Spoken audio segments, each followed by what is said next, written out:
पिछा में Hyderabad union of journalist जे सॾ ते सख जे सीनियर सहाफ़ी जॉन मोहम्मद महज कातिलनि जी गिरफ़्तारी लाइ मटियारी यूनिट तरफ़ां ज़िले जे मुख़्तलिफ़ शहरनि जियां भितशा जी नगरी में बि अॼु 7 ॾींहं बि ज़िले सदर रजब अली बोज़दार जी अॻवानी में अलामती बुख हड़ताल जारी रखी वई।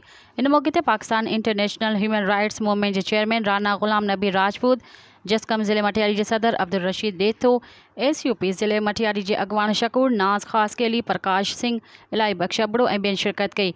अलामती बुख हड़ताल दौरान मुज़ाहिरीन पारां शहीद सहाफ़ी जॉन मोहम्मद महज कातिलनि जी गिरफ़्तारी ऐं उन जे खून सां इंसाफ़ जो मुतालबो कयो वियो। अॻवाननि जो चवणु हो त मुसलसल 7 ॾींहंनि खां अलामती बुख हड़ताल जारी आहे। 2 महीना गुज़री विया आहिनि पर शहीद सहाफ़ी जॉन मोहम्मद महज कातिल गिरफ़्तार न कया विया आहिनि।